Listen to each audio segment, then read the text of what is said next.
सुपर्णा संगम, पुररवस तीर्थ, पंच तीर्थ, शमी तीर्थ, सोम आदि तीर्थ तथा वृद्धा संगम तीर्थ की महिमा। ब्रह्मा जी कहते हैं, इसके बाद सुपर्णा संगम तथा काद्रवा संगम नामक तीर्थ हैं, जहां भगवान महेश्वर गंगा के तट पर स्थित हैं। वहीं अग्निकुंड, रुद्रकुंड, विष्णुकुंड, सूर्य कुंड, सोम कुंड, ब्रह्म कुंड, कुमार कुंड तथा वरुण कुंड भी हैं। उस स्थान पर अप्सरा नाम की नदी गौतमी गंगा में मिली है। उस तीर्थ के स्मरण मात्र से मनुष्य कृत्य हो जाता है। वह सब पापों का निवारण करने वाला है। उससे आगे पुररवस नामक तीर्थ है। उसके दर्शन की तो बात ही क्या, स्मरण मात्र से ही पापों का नाश हो जाता है। एक समय राजा पुररवा ब्रह्मा जी की सभा में गए।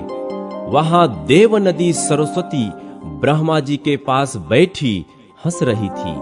उस रूपवती देवी को देखकर राजा ने उर्वशी से पूछा, ब्रह्मा जी के पास यह रूपवती साध्वी स्त्री कौन है? यह तो सबसे सुंदरी युवती है और अपने सौंदर्य के प्रकाश से इस सभा को उद्दीप्त कर रही है। उर्वशी ने कहा, ये कल्याणमयी ब्रह्म कुमारी देव नदी सरस्वती हैं। ये प्रतिदिन आती जाती रहती हैं। यह सुनकर राजा को बड़ा विस्मय हुआ। उन्होंने उर्वशी से कहा, इसको मेरे पास बुला लाओ। उर्वशी ने जाकर राजा का संदेश सुना दिया। सरस्वती ने स्वीकार कर लिया तथा अपनी प्रतिज्ञा के अनुसार वह पुररवा के पास आई। राजा ने सरस्वती नदी के तट पर उसके साथ अनेक वर्षों तक विहार किया। यह देख मैंने सरस्वती को शाप दे दिया। मेरे शाप के कारण वह मृत्युलोक में कहीं लुप्त हो गई और कहीं दिखाई देती हैं। जहां सरस्वती नदी गंगा में मिली है, वहां पहुंचकर राजा पुररवा ने तपस्या की और महादेव जी की आराधना करके गंगा जी के प्रसाद से संपूर्ण अभीष्ट प्राप्त कर लिया। तब से उस स्थान का नाम पुररवस तीर्थ, सरस्वती संगम और ब्रह्म तीर्थ पड़ गया। वहां सिद्धेश्वर नाम से प्रसिद्ध महादेव जी रहते हैं। वह तीर्थ समस्त कामनाओं को देने वाला है। उसके सिवा सावित्री, गायत्री, श्रद्धा, मेधा और सरस्वती ये 5 पुण्य तीर्थ हैं। वहां स्नान और जलपान करने से मनुष्य सब पापों से मुक्त हो जाता है। ये 5 मेरी कन्याएं हैं, जो नदी रूप में परिणत हो गई हैं। जहां वे भगवती गंगा से मिली हैं, वहीं 5 तीर्थ हैं। वे 5 नदियां और सरस्वती पवित्र तीर्थ हैं। मनुष्य उनमें स्नान, दान आदि जो कुछ भी करता है, वह सब अभिलषित वस्तुओं को देने वाला तथा नैश कर्म से भी बढ़कर मोक्ष का साधन माना गया है। शमी तीर्थ के नाम से जिसकी प्रसिद्धि है, वह भी सब पापों की शांति करने वाला है। नारद, उस तीर्थ की कथा सुनाता हूं, सावधान होकर सुनो। पूर्व काल में प्रियव्रत नाम से प्रसिद्ध क्षत्रिय राजा हो गए हैं। उन्होंने गोदावरी के दक्षिण तट पर अश्वमेध यज्ञ की दीक्षा ली। उस यज्ञ के पुरोहित हुए वशिष्ठ जी। एक दिन उस यज्ञ में हिरण्यक नामक दानव आया। महर्षि वशिष्ठ ने अपने ब्रह्मदंड से सब दैत्यों को मार भगाया। तदनंतर पुनः यज्ञ आरंभ हुआ। दैत्य अपनी सेना के साथ भाग खड़ा हुआ। वहां निम्नांकित तीर्थों ने अश्वमेध यज्ञ के फल दिए। शमी तीर्थ, विष्णु तीर्थ, अर्क तीर्थ, शिव तीर्थ, सोम तीर्थ और वशिष्ठ तीर्थ। यज्ञ समाप्त होने पर देवताओं और ऋषियों ने वशिष्ठ और प्रियव्रत से कहा, इन तीर्थों ने अश्वमेध यज्ञ का फल दिया है, अतः इनमें स्नान दान करने से मनुष्य अश्वमेध यज्ञ का फल प्राप्त करेगा। इसमें तनिक भी मिथ्या नहीं है। मुने, गौतमी में एक स्थान पर अनेक नद नदियां मिली हैं। उन सब के नाम पृथक पृथक तीर्थ हैं। उन तीर्थों के नाम ये हैं: सोम तीर्थ, गंधर्व तीर्थ, देव तीर्थ, पूर्णा तीर्थ, शाल तीर्थ, श्री पर्णा संगम, स्वागता संगम, कुसुमा संगम, पुष्टि संगम, कर्णिका संगम, वैणवी संगम, कृष्णा संगम, वासवी संगम, शिव शर्मा, शिखी, कुसंभिका, उपराथ्या, शांतिजा, देवजा, अज, वृद्ध, सुर और भद्र आदि ये तथा और भी बहुत से नद नदी गण गौतमी में मिले हैं। पृथ्वी पर जितने तीर्थ हैं वे सभी देवगिरी पर गए थे। फिर वे ही क्रमशः गंगा में आ मिले। कोई नदी रूप में था और कोई नद रूप में। किसी का रूप सरोवर के आकार में था और किसी का स्रोत के आकार में। वे ही सब तीर्थ पृथक पृथक विख्यात हुए। उन सब में किया हुआ स्नान, जप, होम, पितृ तर्पण आदि कर्म समस्त कामनाओं की पूर्ति करने वाला और मुक्तिदायक माना गया है। जो इनके नामों का पाठ अथवा स्मरण करता है वह सब पापों से मुक्त हो भगवान विष्णु के धाम में चला जाता है। वृद्धा संगम नामक एक प्रसिद्ध तीर्थ है जहां वृद्धेश्वर नामक शिव का निवास है। उस तीर्थ की कथा सब पापों का नाश करने वाली है। पूर्व काल में एक महातपस्वी मुनि थे। उनका नाम वृद्ध गौतम था। वे जब बालक थे तब किसी तरह पिता ने उनका यज्ञोपवीत मात्र कर दिया। इसके बाद वे बाहर भ्रमण करने को चले गए। उन्हें केवल गायत्री मंत्र याद था। वे वेदों का अध्ययन और शास्त्रों का अभ्यास नहीं कर सके। केवल गायत्री का जप और अग्निहोत्र नियम पूर्वक कर लेते थे। इतने से ही उनका ब्राह्मणत्व सुरक्षित था। विधि पूर्वक अग्नि की उपासना और गायत्री जप करने से उनकी आयु बढ़ती गई। यों भी उनकी अवस्था अधिक हो चुकी थी, किंतु विवाह न हो सका।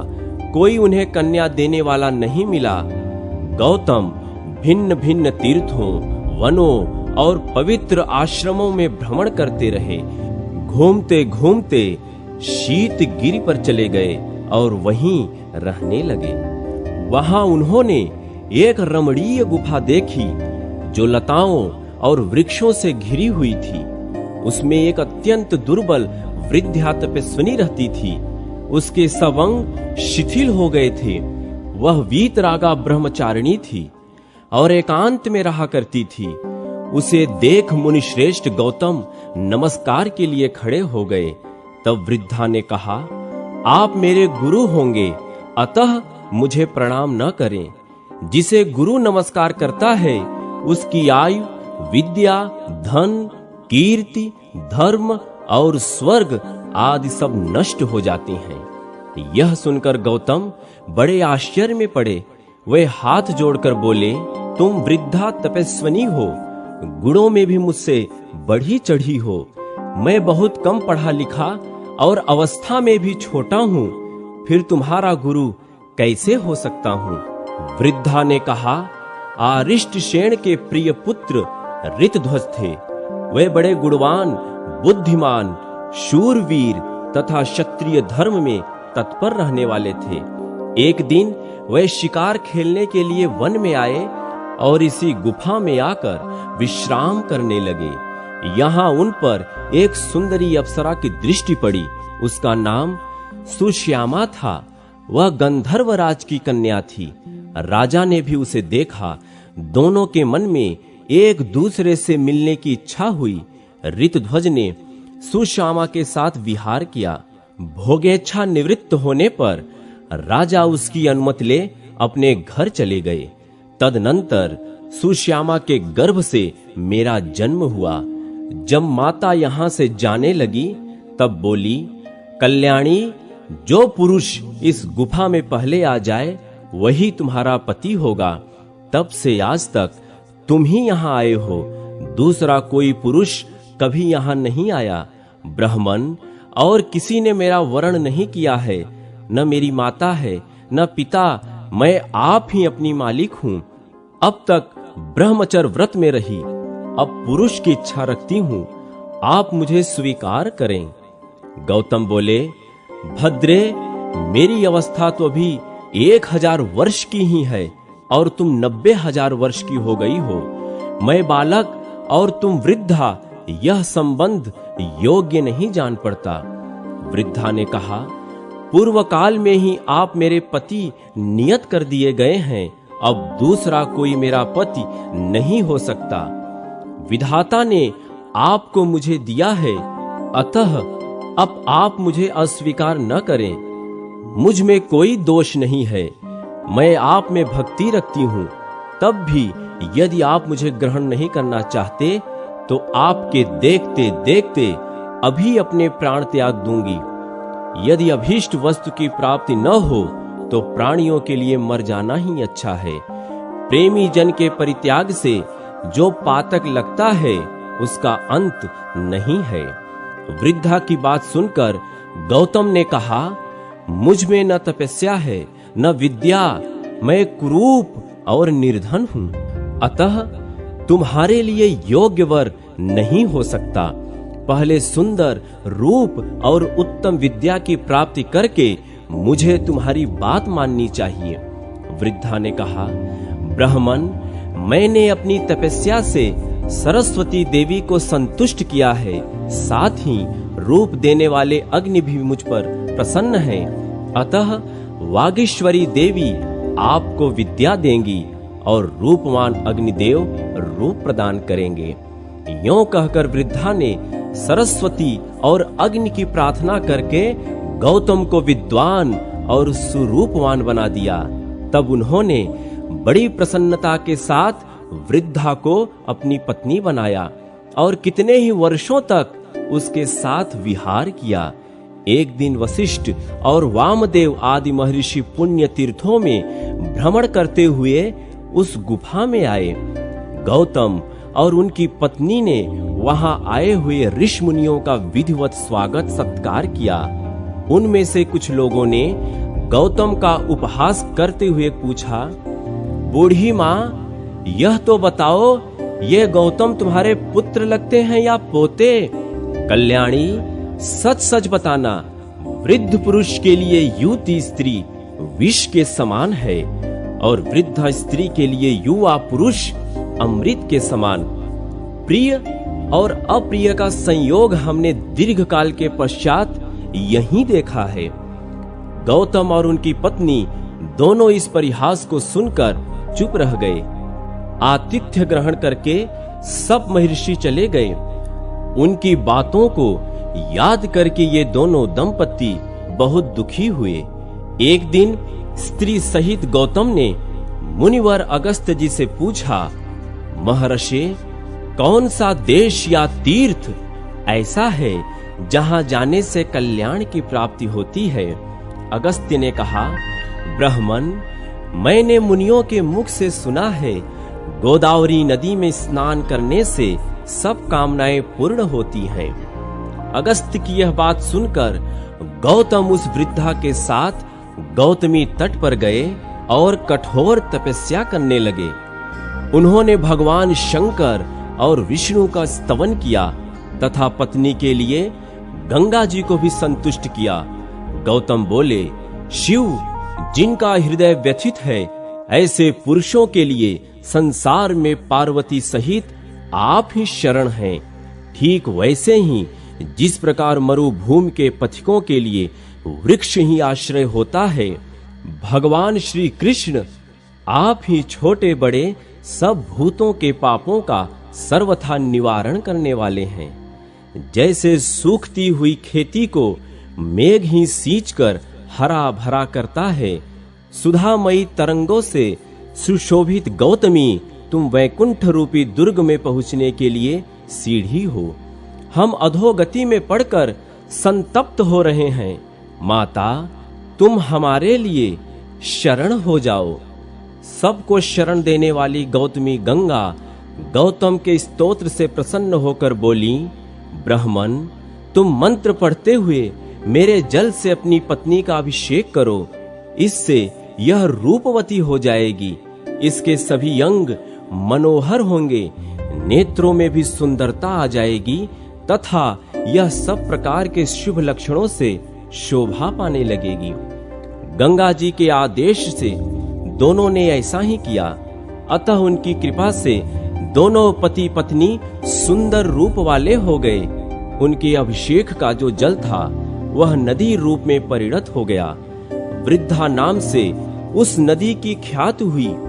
गौतम ने जो शिवलिंग की स्थापना की वह भी वृद्धा के ही नाम पर वृद्धेश्वर कहलाया। वहीं मुनिश्रेष्ठ गौतम ने वृद्धा के साथ पूर्ण आनंद प्राप्त किया। तब से उस तीर्थ का नाम वृद्धा संगम हो गया। वहां किया हुआ स्नान और दान सब मनोरथों को सिद्ध करने वाला है।